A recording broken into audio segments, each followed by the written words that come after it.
आज आपण लग्नाच्या पंगतीत किंवा हळदीला तयार केली जाणारी आचारी स्टाईल चमचमीत आगरी पद्धतीने चवळी बटाट्याची रस्सा भाजी कशी तयार करायची त्याची अगदी पारंपरिक रेसिपी बघणार आहोत। आता असं हे वाटण तुम्ही एकदाच तयार करून ठेवलं तर हव्या तितक्या उसळ भाज्या, कडधान्य किंवा रस्सा भाज्या तुम्हाला तयार करता येणार आहे। वाटण कसं तयार करायचं, किती दिवस स्टोर करून ठेवायचं, हे सगळं या व्हिडिओमध्ये मी तुमच्यासोबत शेअर केलेलं आहे, म्हणून व्हिडिओ अगदी शेवटपर्यंत नक्की बघा। जर रेसिपी आवडली तर एक लाईक नक्की करा।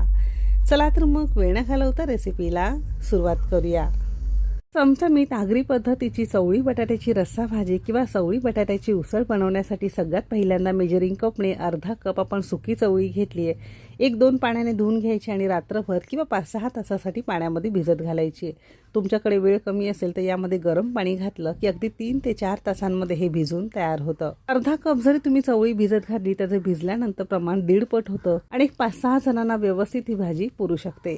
सोबतच इथे आपण एक मोठ्या आकाराचा कच्चा बटाटा सालांसकट धुवून घेतलेला आहे। शक्यतो या भाजीला सालांसकट बटाटा घातला जातो कारण त्याची चव सुद्धा भाजीमध्ये अगदी मस्त येते। बटाटा आपण अगदी आयत्या वेळेस चिरून घेणार आहोत, नाहीतर तो काळा पडू शकतो। आता यासाठी आपण एक विशिष्ट पद्धतीचं वाटण तयार करणार आहोत। अगदी 2 ते 3 मिनिटात तयार होतं। आता त्यासाठी काय करायचंय, गॅसवर एखादी कढई किंवा तवा गरम करत ठेवायचा आहे। कढई छान गरम झाली की फक्त चमचाभर आपण यामध्ये तेल घेतलेलं आहे। तेल अगदी थोडंच घालायचं आहे कारण इथे वाटण तयार करणार आहोत। तेल छान कडकडीत गरम झालं की इथे आपण एक मध्यम आकाराचा कांदा उभा पातळ चिरून घेतलेला आहे। अगदी रफली चिरून घेतला तरी सुद्धा चालू शकेल। आता हा कांदा आपल्याला थोड्याशा गोल्डन रंगावर, थोड्याशा सोनेरी रंगावर तळून घ्यायचा आहे।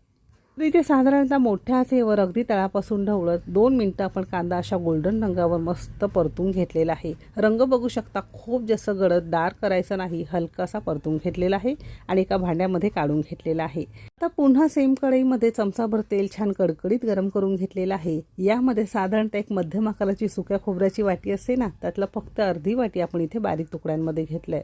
एकदम मोठी सुकी खोबऱ्याची वाटी असेल तर त्यातला पाव हिस्सा घेतला तरी सुद्धा चालू शकेल। खोबरं एकदम बारीक चिरून घ्या किंवा अगदी किसून घेतलं तरी सुद्धा चालू शकेल। आता खोबरं भाजायला, परतायला फार जास्त वेळ लागत नाही, काही सेकंदातच असा हा गोल्डन रंगावर मस्त खरपूस झालेला आहे। आता हे खोबरं सुद्धा एका सेपरेट ताटामध्ये काढून घेतलेलं आहे।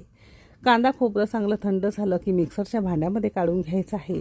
यामध्ये एक हिरवी मिरची घेतलेली आहे। जास्त तिखट खात असाल तर 2 ते 3 घेतल्या तरी सुद्धा चालू शकेल। देठांसहित थोडीशी कोथिंबीर घेतलेली आहे। 15 ते 20 लसणाच्या पाकळ्या, 2 इंच आल्याचे तुकडे घेतलेले आहेत। हिरवी मिरची पारंपरिक आगरी पद्धतीच्या वाटणामध्ये घातलं जातं। आता ही सगळी जिन्नस आपल्याला छान बारीक फिरवून घ्यायची आहे। वाटण थोडंसं बारीक झालं की यामध्येच आपल्याला एक मोठ्या आकाराचा टोमॅटो तो सुद्धा घालायचा आहे आणि जर गरज वाटली तर थोडंसं पाणी घालून जमेल